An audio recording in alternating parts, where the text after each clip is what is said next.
Hello friends, તમારું સ્વાગત છે મારી ચેનલમાં। આજે આપણે બનાવીશું પાણીપુરીનું તીખું અને મીઠું પાણીની રેસીપી। તો 100% લારી ઉપર મળે તેવું જ આ પાણી બનીને તૈયાર થશે અને એકદમ ચોખ્ખું અને એકદમ ઓછા ખર્ચામાં તમે આ પાણી બનાવીને તૈયાર કરી શકશો અને સ્વાદમાં તો એટલું ટેસ્ટી લાગશે કે તમે વારંવાર આ પાણીને ઘરે બનાવવાનું જ પસંદ કરશો। તો ચાલો બનાવીએ। રેસીપી સારી લાગે તો વિડીયોને લાઇક કરજો, વધુમાં વધુ શેર કરજો અને જો તમને મારી રેસીપીઓ ગમતી હોય અને હજી સુધી ચેનલને સબસ્ક્રાઇબ ના કરી હોય તો સબસ્ક્રાઇબ કરીને બેલ આઇકનને ક્લિક કરજો એટલે નવી નવી રેસીપીના નોટિફિકેશન આવશે। તો ચાલો બનાવીએ। સૌથી પહેલાં આપણે પાણીપુરીનું તીખું પાણી બનાવીશું। તો તેના માટે મિક્સર જારમાં 1 કપ ફ્રેશ ધાણાને વોશ કરીને કુમળા ડાળખા સહિત ઉમેરીશું। તો અહીંયા તમારે આ ધાણાને કુમળા ડાળખા સહિત જ ઉમેરવાના છે। આ રીતના જે કુમળા ડાળખા હોય છે તેનો ટેસ્ટ એકદમ સરસ લાગે છે ચટણીમાં। તો અહીંયા તમારે 1 કપ જેટલા ધાણા લઈ લેવાના છે અને હવે 1 કપ ધાણાની સામે આપણે અડધો કપ જેટલા ફ્રેશ ફુદીનાના પાનને પણ સારી રીતે વોશ કરીને ઉમેરીશું। અહીંયા ફુદીનાના પાનનો તમારે ધાણા કરતાં અડધા માપનો યુઝ કરવાનો છે। 1 ઇંચ આદુનો ટુકડો ઉમેરીશું અને 4 તીખા લીલા મરચાં ઉમેરીશું। અહીંયા મરચાં તમે તમારા ટેસ્ટ પ્રમાણે વધુ કે ઓછા કરી શકો છો, પણ આ પાણી થોડુંક ચટપટું અને તીખું હોય તો વધારે ટેસ્ટી લાગે છે। હવે બધી જ વસ્તુને પીસવા માટે તેમાં 1/4 કપ જેટલું પાણી ઉમેરીશું। હવે બધી જ વસ્તુને આપણે એકદમ સારી રીતે સ્મૂથ પીસીને તૈયાર કરી લઈશું। તો અહીંયા તમે જોઈ શકો છો મેં બધી જ વસ્તુને પીસીને આ રીતે એકદમ સ્મૂથ પેસ્ટ બનાવીને તૈયાર કરી લીધી છે। તો આ જ રીતની તમારે પેસ્ટ બનાવવાની છે। હવે આપણે એક બાઉલ લઈશું અને બધી પેસ્ટને બાઉલમાં ઉમેરીશું। હવે એ જ મિક્સર જારમાં આપણે એકદમ ઠંડુ હોય તેવું 1 કપ જેટલું પાણી ઉમેરીશું, રિન્સ કરીશું અને બાઉલમાં ઉમેરીશું। તો અહીંયા આ રીતે આપણે મિક્સર જારમાં પાણી ઉમેરીશું એટલે કોઈ પણ આપણી વસ્તુ વેસ્ટ નહીં જાય। અને હવે ફરીથી પાછું મિક્સર જારમાં 1 કપ જેટલું ઠંડુ પાણી ઉમેરીશું, રિન્સ કરીશું અને ફરીથી બાઉલમાં ઉમેરીશું અને ઉપરથી ફરી આપણે અડધા કપ જેટલું ઠંડુ પાણી ઉમેરીશું। તો અહીંયા ટોટલી મેં 2.5 કપ જેટલું પાણી ઉમેરી દીધું છે। હવે બધી જ વસ્તુને આપણે એકદમ સારી રીતે મિક્સ કરી લઈશું। તો અહીંયા મેં બધી વસ્તુને એકદમ સરસ રીતે મિક્સ કરી લીધું છે। હવે પાણીને એકદમ ટેસ્ટી અને ચટપટું બનાવવા માટે તેમાં મસાલા ઉમેરીશું।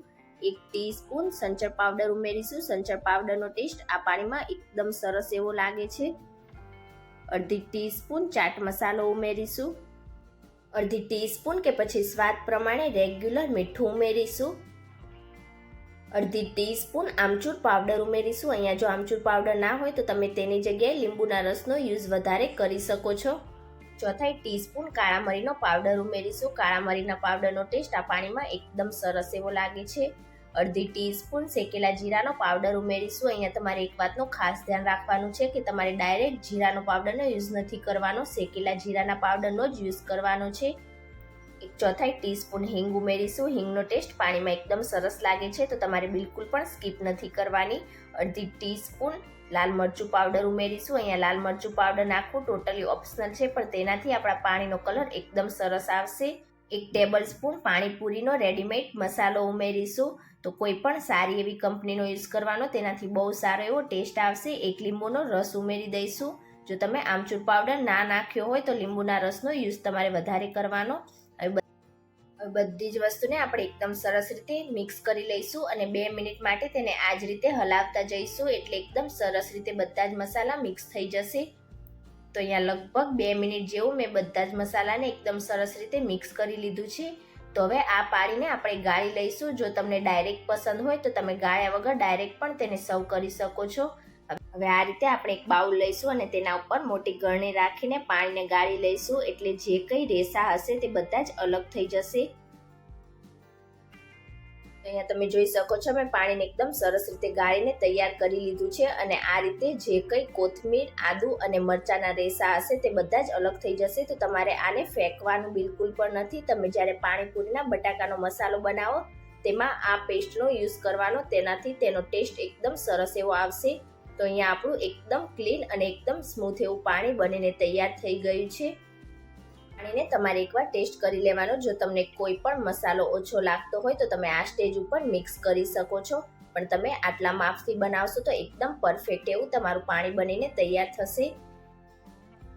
તો હવે બજારમાં કે લારી ઉપર જે પાણીપુરીનું પાણી મળે છે તેવો દેખાવ આપવા માટે આપણે તેમાં 2 ટેબલ સ્પૂન જેટલી ખારી બુંદી ઉમેરી દઈશું।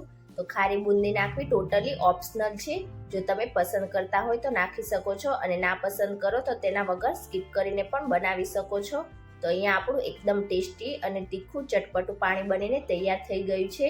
તો હવે આપણે આંબલીનું મીઠું પાણી બનાવીશું. તો તેના માટે મેં અહીંયા અડધો કપ જેટલી આંબલીને ગરમ પાણીમાં પલાળીને અડધો કલાક માટે રાખી દીધી હતી. તો આ રીતે ગરમ પાણીમાં આપણે આંબલીને પલાળીશું એટલે એકદમ ઝડપથી આપણી આંબલી સોફ્ટ થઈ જશે. હવે એક નાનું મિક્સર જાર લઈશું અને પાણી સહિત આપણી આંબલીને મિક્સર જારમાં ઉમેરીને એકદમ સ્મૂથ તેને પીસીને પલ્પ તૈયાર કરીશું. તો અહીંયા તમે જોઈ શકો છો મેં બધી જ આંબલીને પીસીને આ રીતનો સ્મૂથ પલ્પ બનાવીને તૈયાર કરી લીધો છે. પણ અત્યારે હજી પણ આપણા પલ્પમાં ઘણા બધા રેસા છે. આ રીતે આપણે બાઉલ પર ગળણી રાખીને બધા પલ્પને ગળી લઈશું એટલે જે કંઈ આંબલીના રેસા હશે તે બધા જ અલગ થઈ જશે અને એકદમ સ્મૂથ પલ્પ આપણો બનીને તૈયાર થશે.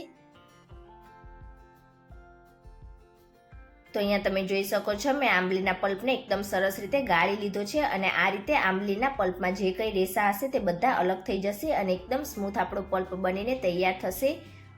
હવે ગેસ ઉપર એક પેન રાખીશું અને બધા આંબલીના પલ્પને આ રીતે પેનમાં ઉમેરી દઈશું. તો અડધા કપ જેટલા આંબલીના પલ્પની સામે આપણે અડધા કપ જેટલો ગોળ ઉમેરીશું. તમે ઝીણો કટ કરીને ઉમેરવા માંગતા હોય તો એ રીતે પણ ઉમેરી શકો છો. હવે મીડિયમ ગેસની ફ્લેમ પર આપણે 2 મિનિટ માટે આંબલીના પલ્પને ગોળ સાથે ઉકળવા દઈશું.